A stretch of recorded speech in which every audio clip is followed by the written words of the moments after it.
Rodney Folsom, been native of Greenville here, and welcoming everyone back for the annual Seaplane flying. I've been flying since I was 16. I grew up in the flying business. My father started Folsom's Air Service back in 1946. The first banquet was held in Folsom's hangar. We had lobster and something else. 33 years ago, a group of guys, local guys, got together and decided to have a little fun. It was a quiet weekend around Greenville, normally, weekend after Labor Day. So invited a few people up. Dave Quam, who just started, or the Seaplane Association had started, so they got in touch with him, and one thing led to another. Dwayne called me and introduced himself. He said, we'd like to get a flying going up in Greenville. And I'm on the telephone, and I said, that sounds fine, but where's Greenville? He says, up on Moosehead Lake. Where's Moosehead Lake? He says, in Maine. Okay, got it figured out. I'll find it on the map. Looked on the maps, oh my God, it's way up in the middle of Timbuktu. He kept coming back to Greenville to ski and swim and canoe and so forth. So rather than come up here from southern Maine all the time, I moved my business here 12 years ago. And it's been great, and I've been coming to pretty much all of the fly-ins since the second one. Tom Baum and Phyllis. He was here 2 years ago and enjoyed it very much. We saw him dropping grapefruit. They was bombing with grapefruit, and we wanted to see if it was going to happen again this year. Bombing with grapefruit? Right. They was dropping grapefruit and trying to come close to a target. Did they succeed in hitting anything? I didn't see him hit anything, but they came awfully close. I'm glad I wasn't in the water with them. And to make it interesting, we decided to have some contests. See who could get off the water first with the same type of airplane and horsepower. Who could make the best landing? Who could drop a milk bottle filled with water to hit the mark? So we had little contests among ourselves, and takeoff contests and so forth. And it was fun to do, and the word got out. So the next year, more people came, because it was a gathering of a clan of people interested in the flying. It's the nicest gathering of seaplanes, really. I mean, it's fun. It's an incredibly beautiful lake. We've been out flying this morning up to Kineo Rock and up to the other end of the lake, and it's probably what Lake Winnipesaukee looked like 100 years ago, because it's so wild. And my friend and I just flew alongside an eagle a couple hours ago, and really it's just incredibly beautiful. That's my main reason for coming up. It looks like helicopter contraptions. That would be fun to go up into. What are they called, do you know?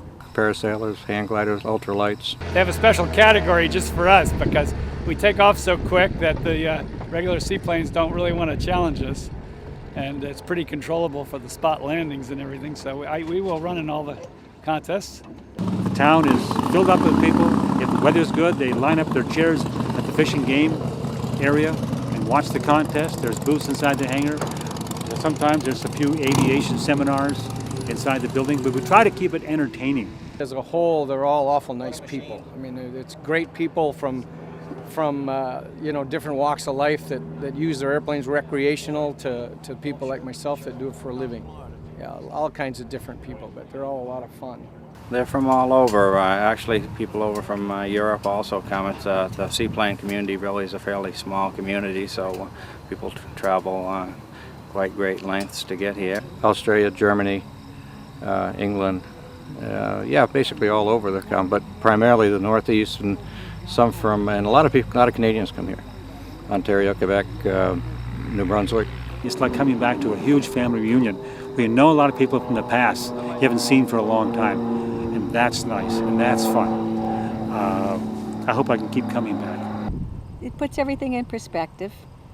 You know, I think sometimes you're just admiring the view and you don't think of anything else but just the beauty of the nature. The sunset, if you happen to fly at sunset. I guess I'm more in it for the flying than the fishing, but fishing gives me an excuse to go somewhere. Fly fishing. Yeah, fly fishing, exactly. So do you have some secret lake spots that I do. Not many people know about? I do. I try to find more, but yeah, I have some good spots out there. But I keep hush-hush.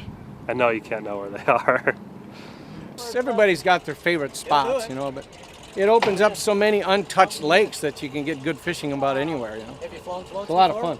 No. Mark, He wants the airplane. He wants his first lesson. Like riding a bicycle, I've grown up with it, so I've always been around airplanes and flown airplanes. So Just a little boy looking at airplanes and drooling, and took some lessons and kept going with it and started flying commercially in '67. I just do it so much, I'm just kind of used to it. It's like driving a car to me, just with a better view. So, I don't know. I grew up around airplanes.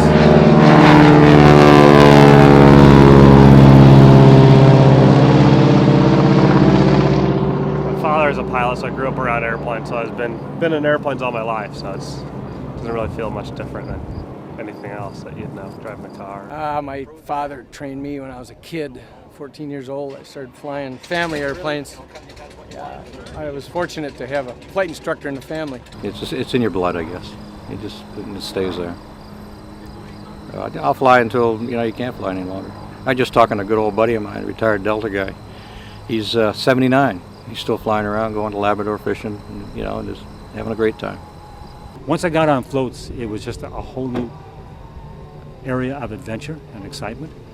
The landing, the takeoff, the freedom. I think the freedom is probably the biggest part. The adventure, the places you can go and see, the small towns. I used to fly through Canada and land on the Ottawa River in a small town and meet people that come down to give me hands. I could get gas and I'd buy them a hamburger for helping me out.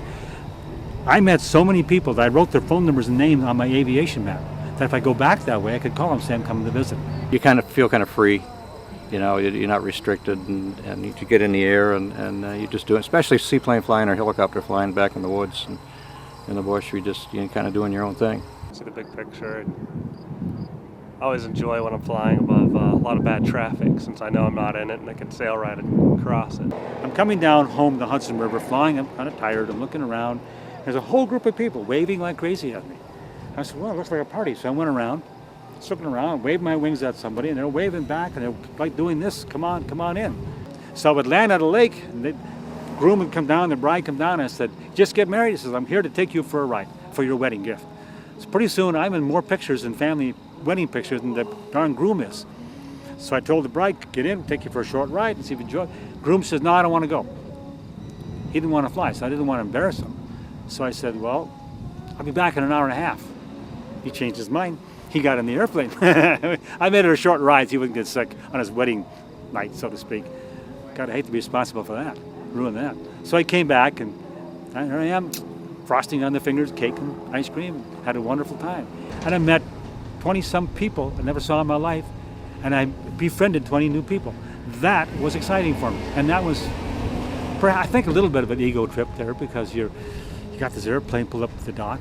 So from that point on, I started landing at lakes that you could land on when I saw a wedding, because that meant cake and ice cream. I have people come and tell me that if man were meant to fly, he would have been born with wings, and they're going to stay put on the ground. But I have always been attracted to flying. Oh, you always want to test the unknown and if you're on ground, you want to be in the air. If you're in the air, you want to be on the ground. It's just one of those human nature things, If you're flying, you want to go higher. It's just one of those things. Curiosity. Curiosity.